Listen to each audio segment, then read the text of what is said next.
Right, we turn to this now. President Cyril Ramaphosa, as I mentioned, has appointed a 3-member independent panel to probe whether arms were loaded onto a Russian vessel that docked in Simonstown last December. Comes after U.S. Ambassador to South Africa, Reuben Brigety, accused Pretoria of supplying weapons to Moscow's war against the Ukraine. We dive in a little bit deeper and get a sense of what is behind this move and whether or not, indeed, it will have the required effect. Spector, international relations analyst, joining us, as well as Alicia, Kajee, international relations expert. Good to have you, and thank you very much for your time tonight, for joining us on this conversation. Brooks, we spoke to you 2 weeks ago when this story particularly broke, with the ambassador, of course, saying that South Africa gave weapons to Russia. 2 weeks later, the president has made good on his promise, I suppose, to appoint this panel. But he says he's appointing this panel because of the seriousness of the allegations and the extent of public interest in the matter and the impact of this matter on Africa's international relations. I would take a guess and say probably that last reason is far more important to the president at this particular point than the public interest. But is it good enough? Well, it will depend entirely. Good evening. It will depend entirely on the way and the manner in which the investigation or inquiry, I guess we should call it, is carried out, and the way in which the panel calls on the kinds of expert witnesses or expert advisors who can help them understand the mysteries and the difficulties and the complications of military procurement and the way in which that such data is recorded, as well as the specifics of what may or may not have been offloaded and then loaded on the ship. I think one of the fascinating parts about this, of course, is that you've had several government and party officials saying nothing happened, there's nothing to see, just keep moving along, don't look at the traffic accident whatsoever. And yet, just as that hits a crescendo, the president announces a panel to inquire into the question. And you can argue that the president is trying hard to get to the bottom of the question, but you can also argue, perhaps, that the president has been less than perfectly well served by advisors and government officials in providing him with the information necessary to make the case that nothing happened sufficiently well. Is it a case of the president is not confident enough in what the Minister of Military Veterans is telling him, that no, nothing was loaded there? Or is the president saying maybe nothing official was loaded there, but there could have been some kind of private sale that would have been happening there? Well, that, of course, would be one of the key subjects that the panel is going to have to investigate. I looked at the backgrounds of the panel members, and none of them are specialists, obviously, in military affairs, let alone military procurement. And I think the question that has to be examined very, very carefully is not simply whether the government arranged for this, but because the government doesn't make munitions and weapons and ammunition, but it procures it from private companies who get commissions or procurement orders, whether or not there wasn't some way that a private company, a private entrepreneur, a rogue entrepreneur, made the transaction possible. I just want to add a little footnote that things that I have read say that the Russians have been doing a great deal of what in the military you usually call scrounging. They're working really hard to find suppliers of ammunition for artillery in the 155 milliliter diameter range, which it turns out is one of the things that is made here. So, you never really know who has done what until the panel has finished. And if they get the right kind of advice and the right kind of experts, maybe we will find out that either something happened or there was nothing. Yeah. Aisha, the president, we hear him on Africa, they say, we will not be bullied into fighting proxy wars, but here we are today. He has set up the party, one would say, is capitulated to the pressure. But I suppose that's how international relation dynamics play. I mean, in the country, would like for us to believe that America is not going to tell us what we're going to do, but nonetheless, we're going to establish an inquiry for them. Yes, good evening. I want to say right off that, certain members of the government or people affiliated to the government have called the international community and especially the global north, and I know Brooks will disagree with me here, but they've called them out. Members of the ANC have called the global north out for double standards on things such as the International Criminal Court and whether or not Putin should be arrested when he comes here, if he comes here in August, etc. That's a separate issue. I do agree that there are double standards when it comes to things like war crimes, crimes against humanity, etc., and we could debate that ad infinitum. But on the issue of the Lady R, the ship that allegedly docked in Simonstown around December 7th, and this was seen by residents of Simonstown, what's really interesting to me here is that a recent report by the Financial Times shows that in trying to track this ship's movement, the ship's transponder was switched off for 4 days around December 6th, 7th.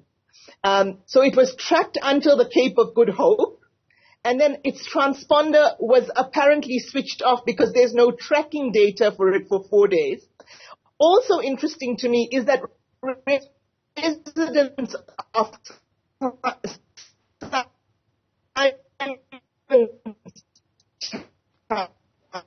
Sorry, Aisha, we are losing your line there. They saw the in the cover of darkness. Now I ask you if there's no subterfuge around this, there's nothing illegal or illegitimate happening, then why would the ship's transponder be switched off for 4 days? And why would it be offloaded and loaded under cover of darkness, as residents of Simonstown allege? So those are the two things for me as an onlooker, as an observer, and from an international relations viewpoint, that are particularly interesting to me. Yeah. And I do think that the president has caved to international pressure, particularly pressure from the United States. Pressure because either the president can't give us that answer. Because, I mean, for me, what's even concerning is the fact that he can't. This government cannot give us that answer as to why that happened, what was loaded and what was not loaded. I don't know whether we should be worried about that, or maybe even worse, if they do know and they are not telling us and they're trying to come up with a story. Well, again, in Parliament this week, Thandi Modise apparently became quite inflamed. Yeah, she used the very colorful language to say what happened. Absolutely. Yeah. If there's nothing to hide, and if it was indeed the Russians making good on an order of something that was delayed due to COVID, then why not make those cargo manifests public? What is so top secret and classified about them that they cannot be made public? I think that's a good question, and it's a question every South African should be asking. As I said before, I don't dispute that the global north, and particularly the U.S., has double standards when it comes to wars, proxy wars around the world, etc. For example, the U.S. will say nothing about war crimes in Palestine, and yet it will pursue so-called war crimes in Russia by Mr. Putin. Whether those are war crimes or not are, of course, for an international court to adjudge or to adjudicate. But at the same time, South Africans should be concerned about things that happen secretly under cover of night, loading and offloading from a ship that essentially had wanted to be so undercover that it switched its transponder off for 4 full days. And remember, this ship only left Russia in October. It kind of made an epic round Africa voyage, and got back to Russia in February this year. Really, what was the major purpose? Was it, as Brooks suggests, perhaps to scrounge for certain types of military armaments that we know, of which we know certain types are made here, manufactured here by Denel. And if there was the loading of some kind of arms or ammunition cargo, even by a third party, via third party, and, sold not through the government, surely the government ought to have known. And if it didn't know, why didn't it know? Who kept it so silent? Why was the harbor master ordered not to actually board the vessel, etc.? There's just too much secrecy around this for my comfort levels as an international relations analyst, and also just as a South African citizen. If there's nothing to hide, show us the manifest. And also on that note, we spend a lot of money in this country on commissions of inquiry and panels of this and panels of that. What's this panel going to cost the South African taxpayer?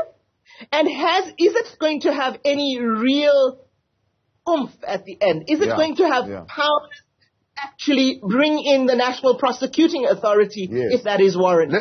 Let's bring in Mr. Zwelenzima Ndevu, who is joining us now, also public governance analyst. Maybe he can help us on that particular score of governing by commissions of inquiry or by panels that determine and do investigations of things that I suppose those who have been entrusted with the power to make the decision should know. I mean, what does that say about the weaknesses in the system? Good evening, Mr. Ndevu. Good to have you. Good evening, and good evening to the panel members. I think it is puzzling indeed that a government department cannot provide information to the president or to other state organs in order to ensure that this international relations or partnership process is not jeopardized at the international level. I think certainly there is no need for a commission of inquiry. The Department of Defense must be able to give details as to why the ship was docking there, how it was allowed, what was it uploading or offloading into the shores, and that should be a simple process. One has no confidence that in the commission of inquiry that has been appointed, we will really get to the bottom of what really happened. We have seen so many commission of inquiries that are not really getting to the point as to what might be the issue. So I think the issue here is accountability. There is seemingly no trust. We have heard that publicly. The U.S. ambassador has apologized, but it doesn't seem that the U.S. really trusts the South African government and really trusts what we are saying. And that is why we're seeing that the president needs to make this effort to show that they are doing something about it. But as to whether is this warranted or not, one is not really sure about that. And I don't think a commission of inquiry would really help us. We needed government departments to work together in terms of the intergovernmental relations, to assist each other to give information rather than expect that you will have a situation where people don't work together. Yeah. The president says in the public interest, Mr. Ndevu, what interest of the public is this inquiry going to serve? It is certainly in the public interest that people have some form of assurity that something untoward did not happen with this process. That certainly is true, that it is in the public interest. So let me jump in here. There are some, I mean, it depends on how you measure them in terms of the public, who say, well, if we did, we did. We are friends with Russia, there's no problem. Some in the ANC, some in other parties, they say, well, why we have to investigate? If we supplied them with arms, we are friends with them, it's fine, we've supplied them with arms. I think certainly our government does not want to send that narrative out. They clearly have conventions that they've signed, and those conventions are very clear that you cannot supply a country that is at war with ammunition. And I think while other members of the ruling party and others in government might feel that it is justifiable because of whatever cost to supply arms, we still to abide by treaties that we have signed. So in that sense, the president is right to assure the international community, especially our partners, the U.S. and other countries, that we actually did not do something illegally and support Russia with arms. But what is puzzling is this reassurance that the government wants to make with this commission of inquiry, which we know it has been given a few weeks, but in that particular mandate that they've given in the terms of reference, there's also an indication that they could ask for an extension. I think for me, this is a public relations exercise, and one has to ask the question, at what cost?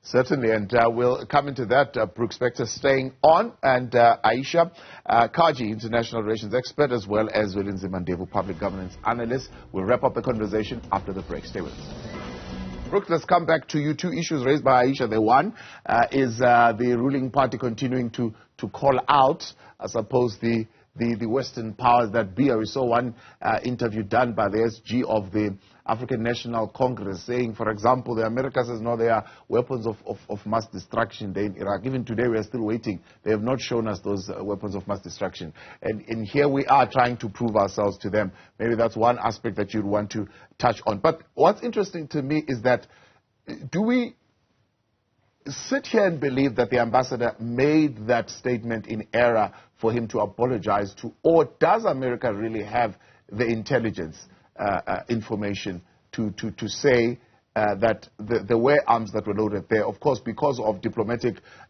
protocols, it's not something that you want to do because you're creating some unnecessary tensions between countries. Well, first of all, let me do very quickly the weapons of mass destruction or deception or whatever they might have been called. I think in the passage of time, it's been pretty clear that they did not exist and that there was an enormous rush to judgment based on minimal intelligence data, and it was a political decision, and the tragedy that ensued from that is well enough known that I don't think there's much point in trying to explain what it was. We can talk afterwards about what constituted the information that was available versus what was read into it versus what was imagined about it. But as to your second point, remember that in a previous conversation when the Secretary of the Treasury, Janet Yellen, was in this country earlier, I believe it was the beginning of February, she apparently raised the question of weapons or material transfers, and I'm not saying sales because none of us is able to say, but she raised the question, and apparently the answer was not satisfactory. When Ambassador Brigety made his comments, I think we can be reasonably assured that he wasn't acting as a solo rogue diplomat just flying off at the handle. The manner in which he delivered the message is a discussion question, whether he should have delivered it first and foremost to the government or whether he did that and then delivered it to some members of the media because he wasn't getting an answer, or whether he chose to go to the media first. That's a question of tactics and strategy rather than content. The question, I think we have to situate this whole question in a slightly larger context, and we were talking about it during the break, that the South African government has up until this moment professed its neutrality in the war. And because if you are neutral in a conflict, you by definition are not supplying or supporting one side or the other. And supplying and supporting a side definitely includes the idea that weaponry or ammunition or military supplies of one thing or another are sold or given or provided to that side.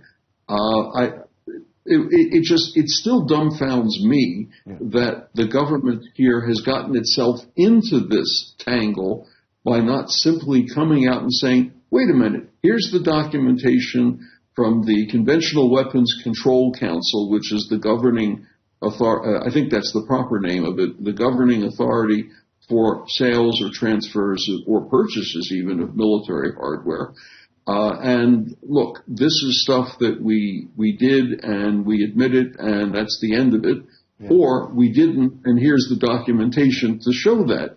Instead, they have now put themselves in the position of having appointed a commission which will look into this, may well find data that is not very pleasant for the ruling or governing party or the government, and at the same time the clock will be running on this 6-week period with an extension 2 weeks possible.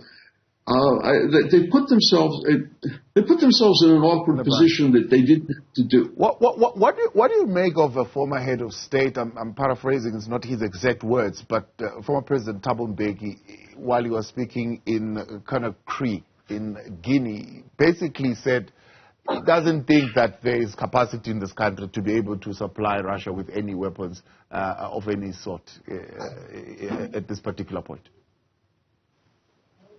Sorry, who's that addressed to? Alicia, you can take it as well. It's fine. I think we must, bear in mind that President Thabo Mbeki actually studied in Russia, and that senior members of the ANC have come out and blatantly said Russia is our friend. Now, if you profess neutrality, then you can't also at the same time profess friendship, in my book. Because if you have a friend in a war, you're going to support that friend. Okay, that's just, I think it's common sense. Most people would agree with that just on a human-to-human basis.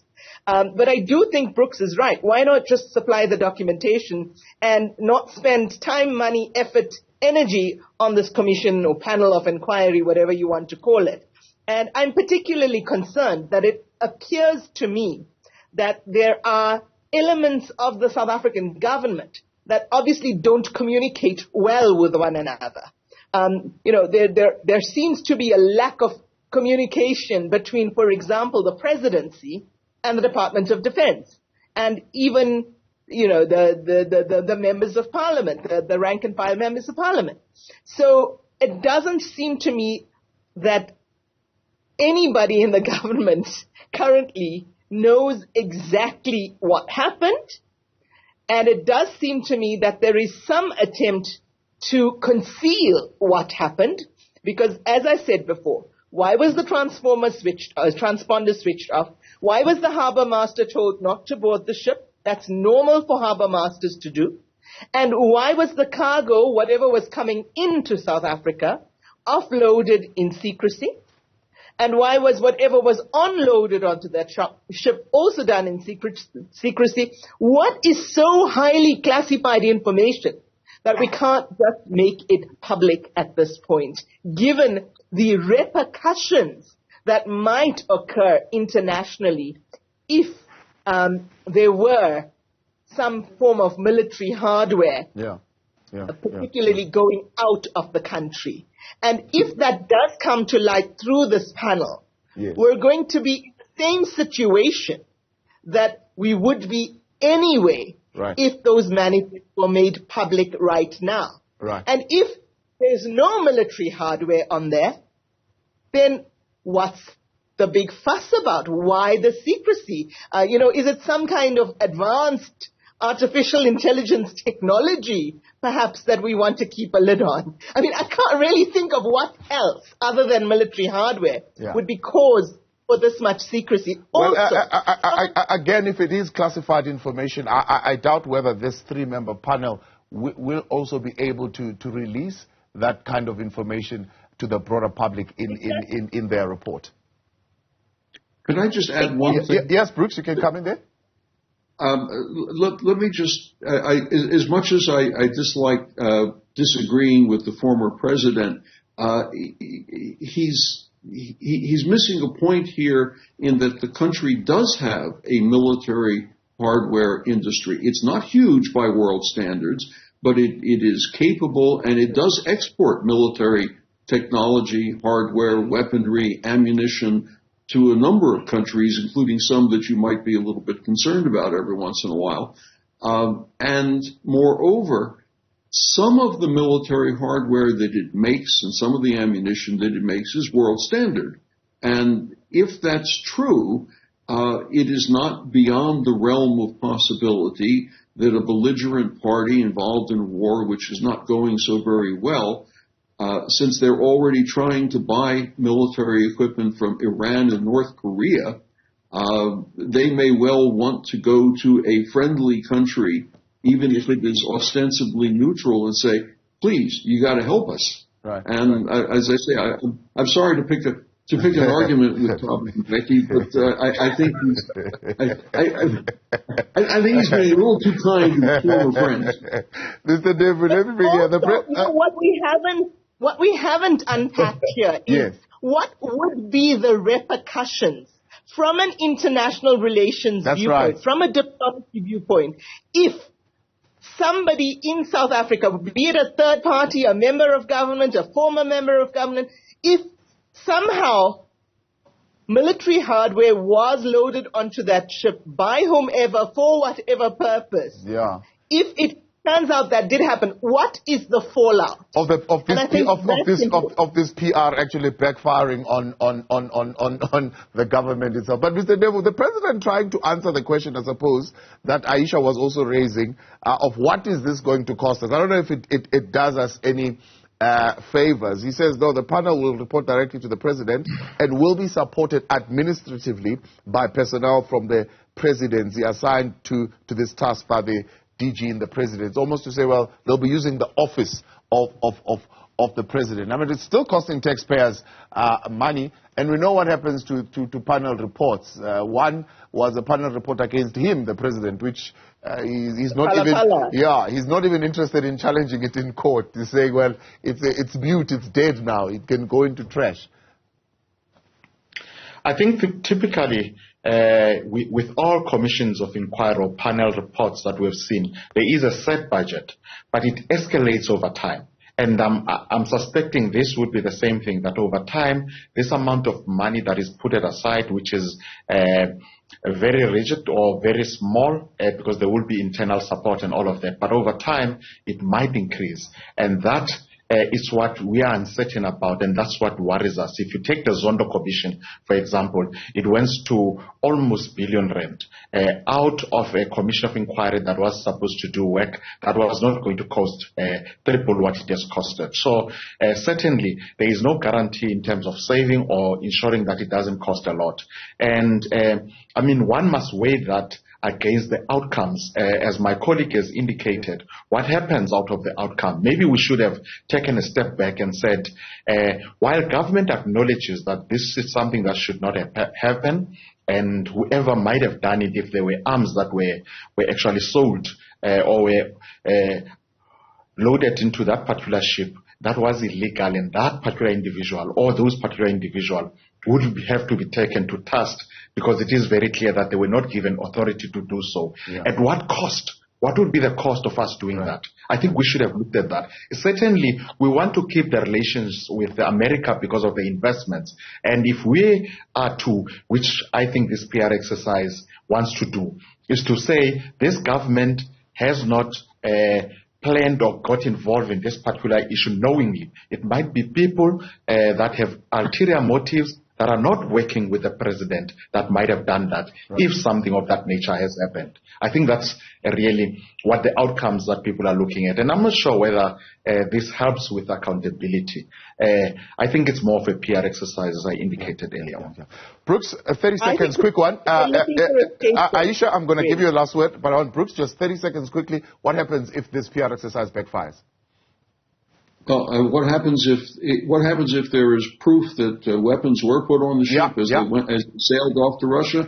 There's going to be a great hue and cry in the American Congress about the ability of South Africa to continue to qualify under the AGOA Act, the African Growth and Opportunity Act, which provides for thousands of products to enter the U.S. duty-free. Whether or not that would change is a question, but certainly it's going to be a very unpleasant time for South Africa as it deals with official United States. Private investors will make decisions based on private investment reasons. Government doesn't usually control their choices, but the ability of the government to allow South Africa duty-free access to U.S. markets, that's well within the government's purview. And you put that together with military visits to Russia, with generals going to meetings in Russia, with joint naval exercises, and you're going to have a fair number of congressmen and women who are going to be distinctly unhappy about it.